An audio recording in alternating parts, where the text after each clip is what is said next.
Someone can like you and still be emotionally unavailable. They can enjoy your company, text you often, laugh with you, even tell you they care. But when the relationship asks for something deeper, something changes. You begin reaching for emotional closeness, while they remain just out of reach. So, how can you recognize emotional unavailability before you spend months trying to create a connection they may not be ready to build? Being emotionally unavailable does not automatically mean someone is cold, selfish, or incapable of caring. Sometimes they genuinely like you. The difficulty appears when emotional closeness requires vulnerability, communication, and mutual effort. They may enjoy connection, but struggle to participate in its deeper parts. And that difference can be surprisingly difficult to notice at first. When Emma met Ryan, nothing seemed wrong. He was funny, thoughtful, and easy to talk to. Their dates lasted for hours. Ryan could talk about work, travel, music, and almost anything else. Emma felt comfortable around him, but after several weeks, she noticed something strange. She knew many facts about Ryan's life, yet very little about his inner world.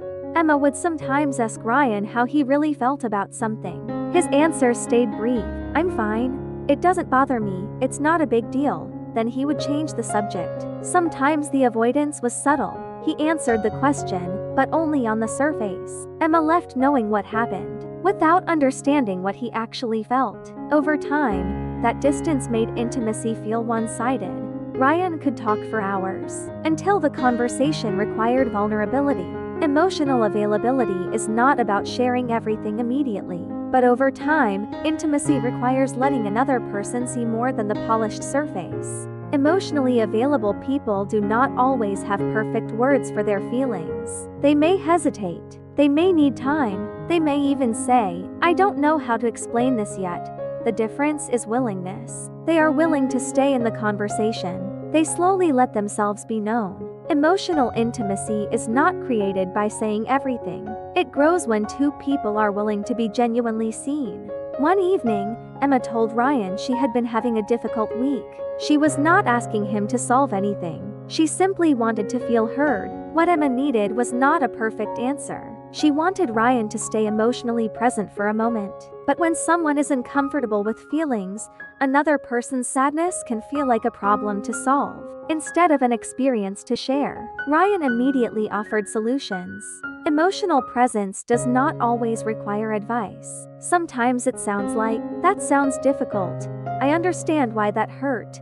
Do you want to talk about it?" The goal is not to remove every uncomfortable emotion. It is to remain connected while the emotion exists. Someone can be intelligent, caring, and helpful, yet still struggle to sit beside feelings they cannot immediately fix. Months passed, but Emma noticed she remained strangely separate from Ryan's life. She rarely met his friends. She heard stories about his family, but never became part of that world. Their relationship existed mostly inside dates and private conversations. Emma realized she knew Ryan in carefully chosen moments, but not inside the wider rhythm of his life. Emotional intimacy often grows when someone gradually lets you see their friendships, routines, responsibilities, and ordinary days. There is nothing wrong with moving slowly, but emotional closeness usually creates gradual integration. Over time, two separate lives begin making room for each other. Ryan was funny. Emma loved that about him, but she began noticing when the humor appeared. Whenever a conversation became emotional, Ryan made a joke. When Emma asked about something painful from his past, he laughed it away. Humor can be healthy, but sometimes it becomes an exit door. If every vulnerable moment becomes a joke, emotional closeness never has enough time to deepen. Disagreement is normal in dating. What matters is what happens afterward. When Emma tried to discuss something that had hurt her, Ryan often became quiet. Sometimes he changed the subject. Sometimes he said they were overthinking things. The conversation ended, but the problem remained. Emotional availability becomes especially visible when a relationship requires two people to stay present through discomfort. A healthy relationship does not require perfect communication. People become defensive. They misunderstand each other. They sometimes need space. The important question is, do they come back? Can they reflect? Can they hear how their behavior affected you? Repair requires emotional participation. Without it, problems do not disappear. They simply become things the relationship learns not to talk about.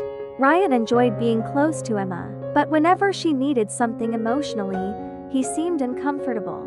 He wanted affection without feeling responsible for emotional partnership. There is an important difference between independence and emotional distance. Healthy independence says, I have my own life, and I can still make room for you. Emotional distance says, your needs become uncomfortable when they involve me. This was the sign Emma almost missed. She was seeing someone. She had someone to text, someone to have dinner with, someone whose hand she could hold. Yet somehow, she still felt emotionally alone. That loneliness was difficult to explain because Ryan had not disappeared. He was still there, but physical closeness does not always create emotional connection. Sometimes loneliness grows when your feelings repeatedly have nowhere to land. Loneliness inside a relationship can feel confusing because someone is physically present, but emotional closeness is not measured only by how much time you spend together. It is measured by how much of yourself feels safe to exist there. One difficult conversation does not make someone emotionally unavailable.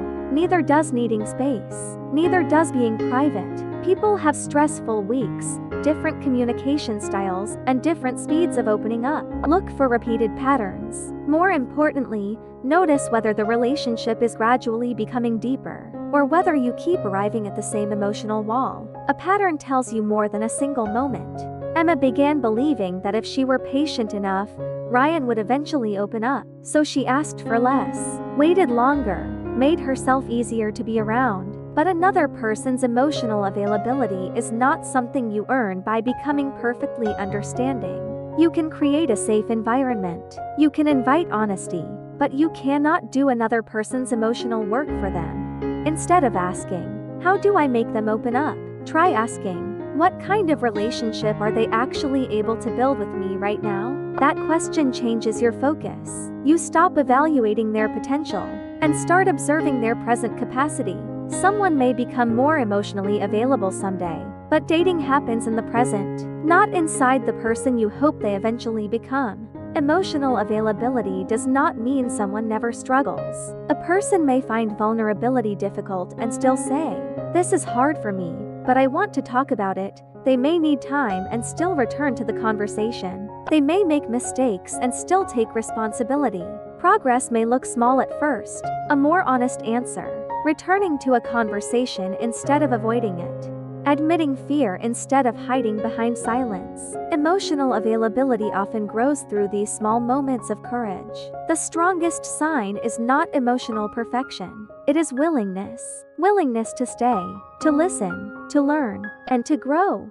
Emma eventually stopped asking whether Ryan was a good person. That was never the real question. He could be kind and still not have the emotional capacity she needed. She could care about him and still recognize that something important was missing. Two people do not have to become villains for a relationship to be wrong for them. Sometimes the truth is quieter. You simply need different kinds of connection. Think about the person you are dating. Can you bring them your feelings? Can you ask difficult questions? Can you disagree without fearing emotional disappearance? Can you slowly become more known? And do they allow themselves to become known too? Do not ask only, do they like me? Ask something deeper. Can we actually build emotional intimacy together? Those are very different questions. Someone can care about you and still be emotionally unavailable. Recognizing that does not require blaming them. It requires seeing the relationship clearly.